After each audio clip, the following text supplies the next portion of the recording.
آئیے کتاب رحمت سورہ الکہف اٹھائیں۔ اللہ تعالیٰ نے ایک واقعہ بیان کیا ہے حضرت موسیٰ اور حضرت خضر علیہ السلام کا، کہ حضرت موسیٰ علیہ السلام عزم مصمم کر کے جب چلے تو اللہ فرماتا ہے کہ ہم نے حضرت موسیٰ علیہ السلام کو جس بندے کی نشانی بتائی تھی وہ بندہ ان کو وہاں مل گیا۔ سفید چادر اوڑے حضرت خضر علیہ السلام وہاں لیٹے ہوئے تھے، تو یہ جا کے ان کے پاس کھڑے ہو گئے کہ حضرت میں آپ کی خدمت میں اس لیے آیا ہوں کہ اللہ نے آپ کو جو خصوصی علم عطا کیے ہیں میں ان کو سیکھنے کی غرض سے آپ کی چوکھٹ پہ آیا ہوں۔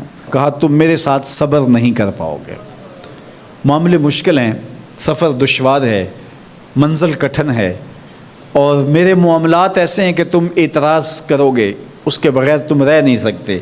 حضرت موسیٰ علیہ السلام نے کہا اگر اللہ نے چاہا تو آپ دیکھیں گے میں صبر کروں گا اور آپ کے کسی حکم کی کسی کام کی میں نافرمانی نہیں کروں گا، کسی کام کا انکار نہیں کروں گا۔ کہا کہ اچھا شرط یہ ہے کہ جو میں کروں اس پر تم اعتراض نہیں کرو گے، سوال نہیں کرو گے، یہاں تک کہ میں خود ہی نہ بتاؤں۔ تو کہا کہ یہ شرط ٹھہری، میں کوئی بات نہیں کروں گا۔ فانطلقا، دونوں چل پڑے، دریا کے پار جانا تھا۔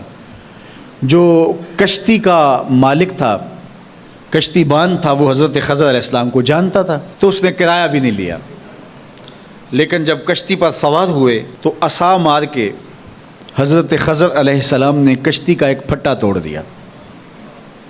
تو بے ساختہ حضرت موسیٰ علیہ السلام نے کہا آپ نے پھٹا توڑ دیا، یہ سارے ڈوب جائیں؟ کہا میں نے کہا تھا نا تم میرے کاموں پہ صبر نہیں کر پاؤ گے۔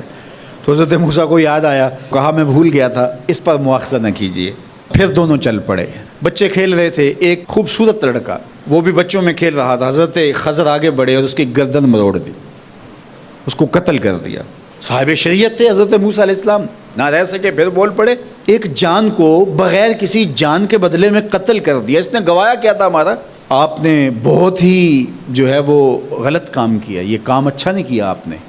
کہا میں نے کہا نہیں تھا کہ تم میرے ساتھ صبر نہیں کر پاؤ گے۔ کہا ایک موقع اور دے دیجئے، اب اگر میں نے کوئی اعتراض اٹھایا تو پھر دوبارہ مجھے آپ اپنی صحبت میں نہ رکھیے، عذر تمام ہو جائے گا۔ پھر دونوں چل پڑے، یہاں تک کہ ایک بستی میں دونوں آئے تو آپ نے بستی والوں سے کہا کہ ہم مہمان ہیں، آپ ہماری مہمان نوازی کیجیے، کھانا کھلائیے۔